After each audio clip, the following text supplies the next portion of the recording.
اعوذ باللہ من الشیطان الرجیم بسم اللہ الرحمن الرحیم یا ایہا الناس انا خلقناکم من ذکر و انثی وجعلناکم شعوبا وقبائل لتعارفوا ان اکرمکم عند اللہ اتقاکم ان اللہ علیم خبیر قالت الاعراب آمنا قل لم تؤمنوا ولكن قولوا اسلمنا ولما يدخل الايمان في قلوبكم وان تطيعوا الله ورسوله لا يلدكم من اعمالكم شيئا ان الله غفور رحيم انما المؤمنون الذين آمنوا بالله ورسوله ثم لم يرتابوا وجاهدوا باموالهم وانفسهم في سبيل الله اولئک هم الصادقون صدق اللہ مولانا العظیم۔ حضرات، سورہ الحجرات کے یہ دوسرے رکوع کی آیات ہیں۔ پچھلی آیات میں رب کائنات نے اہل ایمان کو مخاطب کیا اور انہیں مختلف قسم کی ہدایات سے نوازا کہ وہ ان ہدایات پر عمل کر کے اچھے انسان بنے، اللہ کے پسندیدہ انسان بنے، اور مسلم معاشرہ جو ہے وہ ایک مثالی معاشرہ ہو تمام انسانوں کے لیے، جس میں انسانوں میں اعلیٰ درجے کے اوصاف موجود ہوں، یعنی اعلیٰ اخلاق اور کردار ہو۔ اعلیٰ اخلاق ہی انسان کی شخصیت کی پہچان ہے۔ نبی کریم صلی اللہ علیہ وسلم نے اپنی بعثت کے جو مختلف مقاصد بیان کیے ہیں، ان میں ایک مقصد یہ بھی بیان فرمایا کہ بعثت لأتمم مکارم الاخلاق، مجھے اعلیٰ اخلاق کی تکمیل کے لیے مبعوث کیا گیا ہے۔ تو اعلیٰ اخلاق اللہ تعالیٰ کو پسند ہے، اور اللہ تعالیٰ خود بھی اعلیٰ اخلاق کا مالک ہے، اس لیے ہدایت فرمائی گئی ہے کہ اپنے اخلاق اللہ کے اخلاق کی بنیاد پر استوار کرو۔ فرمایا وَتَخَلَّقُوا بِأَخْلَاقِ اللَّهِ، اپنے اخلاق اس بنیاد پر استوار کرو جیسے اللہ تعالیٰ کے اخلاق ہیں۔ تو فرمایا جا رہا ہے اب ان آیات میں تمام انسانوں کو متوجہ کیا ہے، اور فرمایا کہ یا ایھا الناس، اے لوگو، اے انسانوں، انا خلقناکم من ذکر و انثی، کہ ہم نے تمہیں ایک مرد اور عورت سے پیدا کیا ہے، یعنی تمہارا نسب ہے، جو تم پیچھے کی طرف اگر چلتے جاؤ تو ایک مرد اور عورت پر جا کر تم رکو گے کہ تم سب اس کی اولاد ہو، اور وہ مرد اور عورت وہ اللہ تعالیٰ نے پیدا کی، یعنی وہاں سے تمہارا آغاز ہوا ہے۔ لہذا تمہارا یہ جو مختلف خود ساختہ تقسیم ہے، اس کی کوئی حیثیت نہیں ہے، اور وضاحت کر دی کہ وَجَعَلْنَاكُمْ شُعُوبًا وَقَبَائِلَ، ہم نے تمہاری قومیں اور قبیلے بنا دیے صرف اس مقصد کے لیے لِتَعَارَفُوا، کہ تم پہچان سکو ایک دوسرے کو، ورنہ اس کی کوئی حیثیت نہیں ہے اللہ کے نزدیک۔ یعنی انسانوں نے خود ہی اپنے آپ کو چھوٹے چھوٹے دائروں میں محدود کر لیا ہے، کہیں قومیت کا دائرہ، کہیں لسان کا دائرہ، کہیں رنگ کا دائرہ، کہیں وطن کا دائرہ، ورنہ اللہ نے تو تمہیں ایک ہماگیر رشتے میں رکھا ہے۔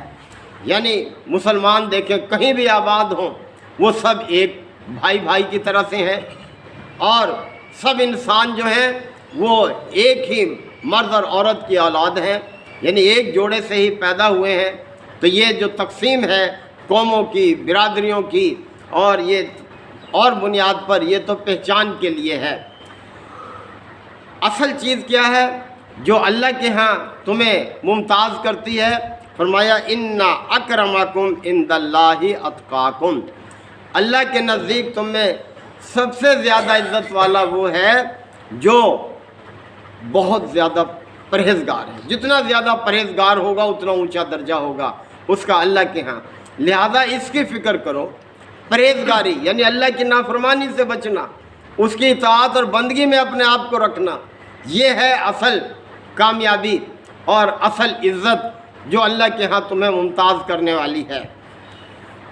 ان اللہ علیم خبیر، اور اللہ تعالیٰ علیم ہے، خبیر ہے۔ اللہ سے کسی کی کوئی چیز چھپی ہوئی نہیں ہے۔ اللہ تعالیٰ تمہاری سوچوں کو، تمہارے اعمال کو، سب کو جانتا ہے، سب سے باخبر ہے۔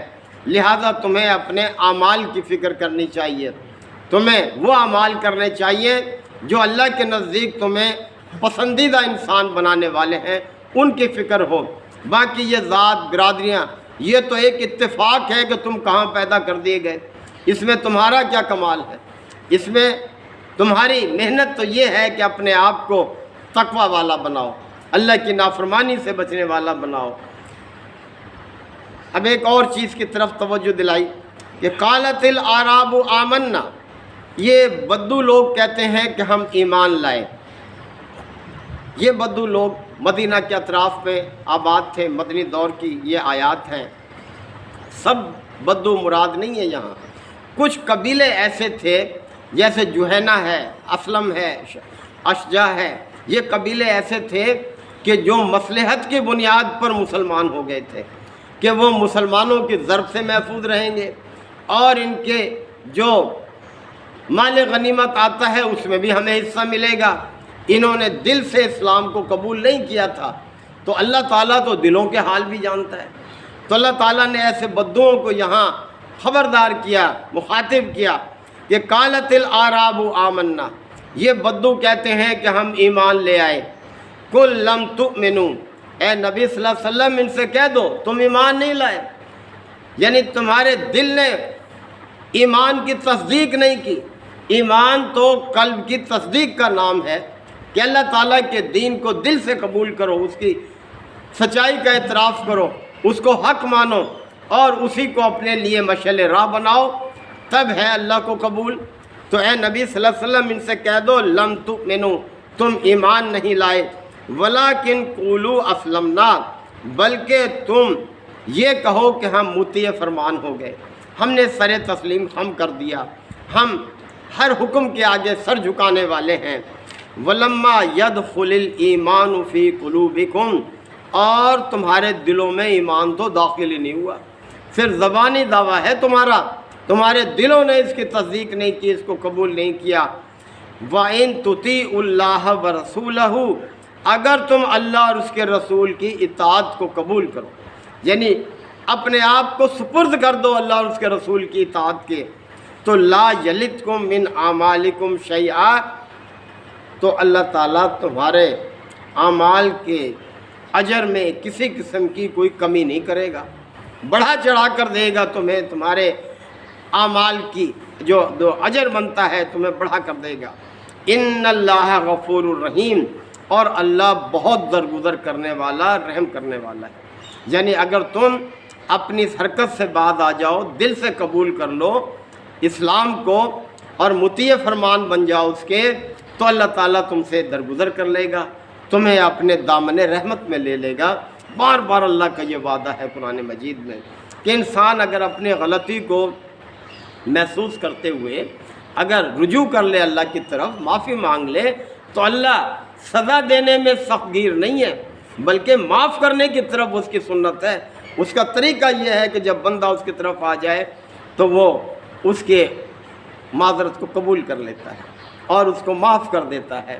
اور بڑی مشہور وہی آیت 5ویں پارے کی آخری کہ ما یفعل اللہ بعذابکم، اللہ کو کیا پڑی ہے تمہیں عذاب دے، اسے کیا مل جائے گا، تمہیں سزا دے گا۔ ما یفعل اللہ بعذابکم ان شکرتم وآمنتم، اگر تم اس کے شکر گزار بن جاؤ اور ایمان والے بن جاؤ، ایمان کے تقاضوں کو پورا کرنے والے بن جاؤ، تو اسے تو نہ کوئی نفع ہے اس کے لیے، تو نہ کوئی نقصان ہے، اس کی عزت میں نہ کوئی اضافہ ہے نہ کوئی کمی ہے، وہ تو خود ہی صاحب عزت ہے۔ یعنی اگر تم اس کی طرح رجوع کر لو تو اس کی معافی بے حساب ہے، وہ معاف کر دینے والا ہے۔ اور پھر آگے فرمایا انما المؤمنون الذین آمنوا باللہ ورسولہ، ایمان والے تو حقیقت میں وہی لوگ ہیں جو اللہ اور اس کے رسول پر دل سے ایمان رکھتے ہیں، ثم لم یرتابوا، اور پھر کسی شک میں مبتلا نہیں ہوتے۔ یعنی ایسا ایمان چاہیے اللہ کو کہ جو ہر قسم کے شک سے پاک ہو۔ وجاہدوا باموالہم وانفسہم فی سبیل اللہ، اور جب بھی ضرورت پڑے تو اپنی جان سے اور اپنے مال سے اللہ کی راہ میں جہاد کرتے ہیں، یعنی پیچھے نہیں رہتے بلکہ آگے بڑھتے ہیں، اپنے جان کے نذرانوں کے لیے بھی اور اپنے مال کے نذرانے بھی پیش کرنے کے لیے، اس لیے کہ یہ دونوں ہیں کس کی، کس نے عطا کی ہیں۔ انسان ذرا سوچے، یہ جان جو اس کے سپرد اللہ نے کی ہوئی ہے، یا یہ جو مال اسے حاصل ہے، یہ کس نے دیا ہے؟ اور اس طرح باقی نعمتیں بھی، دو کے علاوہ باقی بھی، اولاد ہے، عزت ہے، صحت ہے، تندرستی ہے، یہ ساری چیزیں کس نے دے رکھی ہیں؟ تو فرمایا کہ جو اپنے جان اور مال سے اللہ کے راستے میں جہاد کرتے ہیں، فرمایا اولئک ھم الصادقون، وہی لوگ سچے ہیں اپنے ایمان میں، وہی ثبوت دیتے ہیں اپنے ایمان کی سچائی کا، جو ہر مشکل موقع پر اپنے آپ کو پیش کر دیتے ہیں۔ تو یہ ہمارا بھی وتیرہ ہونا چاہیے، ہمارا طریقہ بھی یہ ہونا چاہیے کہ اپنے اوپر بھی ہم اور کریں کہ کیا ہم ان مواقعوں پر اپنے آپ کو اللہ کے سامنے پیش کرتے ہیں، اپنی جان اور مال کے لحاظ سے، اپنی صلاحیتوں کے لحاظ سے، اپنے اوقات کے لحاظ سے، یعنی جس چیز کی ضرورت ہو وہ سب اللہ کی امانت ہے، اور وہ امانت اللہ کے لیے حاضر ہونی چاہیے۔ اللہ تعالی ہم سب کو عمل کی توفیق عطا فرمائے۔ وآخر دعوانا الحمد للہ وکفیٰ وسلام علی عبادہ الذین اصطفیٰ۔ ربنا آتنا فی الدنیا حسنہ وفی الآخرۃ حسنہ وقنا عذاب النار وادخلنا الجنۃ مع الابرار یا عزیز یا غفار یا رب العالمین۔ اللہم انک عفو کریم تحب العفو فاعف عنا۔ اللہم من احییتہ منا فاحیہ علی الاسلام ومن توفیتہ منا فتوفہ علی الایمان۔ یا شافی الامراض اشف مرضانا ومرضى المسلمین، یا قاضی الحاجات اقض حاجاتنا وحاجات المسلمین۔ اللہم اعز الاسلام والمسلمین۔ اے پروردگار ہمارے بھائی مختار علی خان کی مغفرت فرما، یا اللہ ان کے درجات کو بلند فرما، ان کی خطاؤں سے درگزر فرما، ان کی نیکیوں کو قبول فرما، ان کی اولاد کو ان کے لیے صدقہ جاریہ بنا۔ یا اللہ ہمارے بھی جو دوسرے دوست احباب رشتہ دار اس دنیا سے گزر گئے، یا اللہ ان سب کی مغفرت فرما، یا اللہ ان کی اولادوں کو ان کے لیے صدقہ جاریہ بنا۔ یا اللہ ہمیں بھی اپنی آخری منزل کی تیاری کی توفیق عطا فرما۔ ربنا تقبل منا انک انت السمیع العلیم وتب علینا انک انت التواب الرحیم۔ صلی اللہ تعالی علی خیر خلقہ محمد وآلہ وصحبہ اجمعین۔